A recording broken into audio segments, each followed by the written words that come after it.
Hello বন্ধুরা, আমি রাজিয়া আবার এসেছি নতুন একটা রেসিপি নিয়ে। আজ বানিয়ে দেখাবো চিকেন কষা। অল্প তেল অল্প মশলা দিয়ে আমি কিভাবে চিকেন কষা করি তোমাদেরকে আজকে সেটাই শেয়ার করব। আমি বাটা মশলা ব্যবহার করার চেষ্টা বেশি করি, তো মাটির চুলোতে আমি কিভাবে সুস্বাদু চিকেন রান্না করি তোমাদের সঙ্গে চলো শেয়ার করি। তো তার জন্য আমি চিকেনটাকে ভালো করে কেটে ধুয়ে নিলাম। আমি এখানে একটা গোটা মুরগি নিয়েছি, কিন্তু গোটা মুরগিটা রান্না করব না, আমি অর্ধেকটা রান্না করব। তো মাংসটা আমি ভালো করে আমি 2-3 বার ধুয়ে নিয়েছি জল পাল্টে পাল্টে, যেন এর মধ্যে কোনো রক্ত বা ময়লা না থাকে। আবার আমি একবার ধুয়ে নিলাম। তো ধুয়ে নেওয়ার পর আমি একটা পাত্রেতে জল নিয়ে আমি পেঁয়াজগুলোকেও কেটে নেব। পেঁয়াজগুলো আমি আগে ধুই তারপরে কাটি। পেঁয়াজগুলো কাটা হয়ে গেছে, আমি সঙ্গে টমেটোটাও কেটে নিচ্ছি।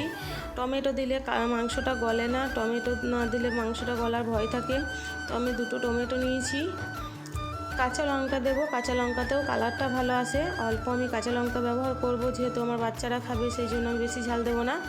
তো আমি আগুনটা ধরিয়ে নিয়ে কড়াই বসিয়ে দিলাম। কড়াইয়ে আমি মশলাটা ভেজে নেব। মশলাতে আমি দিয়েছি জিরে, ধনে আর মৌরি। অল্প মধু ভাজা করব, বেশি ভাজবো না। মশলাটাও ভাজা হয়ে গেছে, আমি সেই কড়াইতে আবার তেল দিয়ে দিলাম। তোমরা দেখতেই পাচ্ছ আমি কত অল্প তেল ব্যবহার করছি। এতে আমি তেলটা হয়ে এলে গরম মশলা দিয়ে দেবো। গরম মশলাতে দিয়েছি একটা মাত্র এলাচ, একটা দারচিনি, একটা লবঙ্গ আর একটা তেজপাতা। তেজপাতাটা ভালো করে পোড়ানো হয়ে গেছে। এবার আমি কুচানো পেঁয়াজ দিলাম। আমি অল্প পেঁয়াজ দিয়েছি, আর 2টো পেঁয়াজ আমি বেটে ওর সঙ্গে অ্যাড করব। তো পেঁয়াজটা হতে থাক, এর মধ্যে আমি মশলাটা করে নিচ্ছি। আমি মশলাটা বেটে নিলাম এবং পেঁয়াজটাও বেটে নেব। সঙ্গে আমি আদা রসুনটাও বেটে নেব। আদা রসুনটাও আমার বাটা হয়ে গিয়েছে। এর মধ্যে আমি পেঁয়াজটা দেখছি, তো পেঁয়াজটাও কালার চলে এসেছে, ভাজা ভাজা হয়ে গেছে। বাটা পেঁয়াজটা দিয়ে দিলাম। বাটা পেঁয়াজটা দেওয়ার মধ্যে 2-4 বার নাড়িয়ে চাড়িয়ে নিয়ে আমি আদা বাটাটা দিয়ে দেবো। আদা বাটাটা দেওয়ার পর আমি বেশ ক্ষণেক্ষণ নাড়িয়ে চাড়িয়ে নেব, যেহেতু আদা রসুনের কোনো গন্ধটা না থাকে। আদা রসুনের গন্ধটা চলে গেলেই আমি এর মধ্যে বাকি মশলাগুলোও দিয়ে দেবো। তো তার জন্য আমি ভেজে নিচ্ছি। এই তো ভাজা ভাজা হয়ে গেছে, বাটা মশলাটা দিয়ে দিলাম। এবারও আমি একটু নাড়িয়ে চাড়িয়ে নিচ্ছি, একটু জল দেব।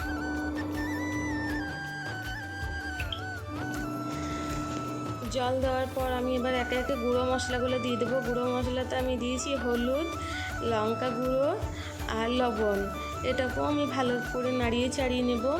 নাড়িয়ে চাড়িয়ে আমি একদম তেল ছাড়া পর্যন্ত কষাবো। তেল ছেড়ে এলে আমি এইদিকে কুচানো করা টমেটোটা দিয়ে দিলাম।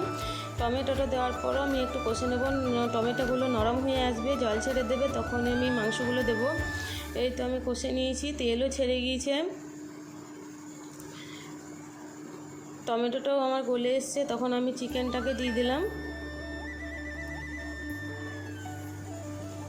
ভালো করে নাড়িয়ে চাড়িয়ে আমি কষিয়ে নিচ্ছি। এই রকম করে তোমরা চিকেনকে রান্না করে দেখো, খুব ভালো লাগবে, খেতেও খুব ভালো লাগবে। মাটির চুলাতে যেরকমই রান্না করি না কেন খুব স্বাদ হয়। আমি কষানোর জন্য আবার জল দিয়ে দিলাম।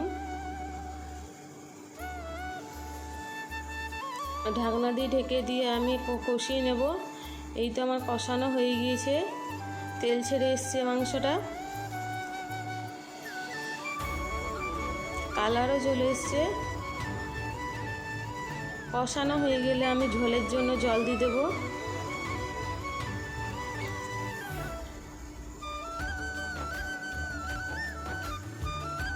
বেশি জল দেবো না, যেহেতু আমি কষানোর সময় অনেক জল দিয়েছিলাম। বেশিক্ষণ নয়, জলটা দেওয়ার পর আমি 5 মিনিট জাল করে নিয়েছি। হয়ে এলে আমি ধনেপাতা কুচি দিয়ে দিলাম।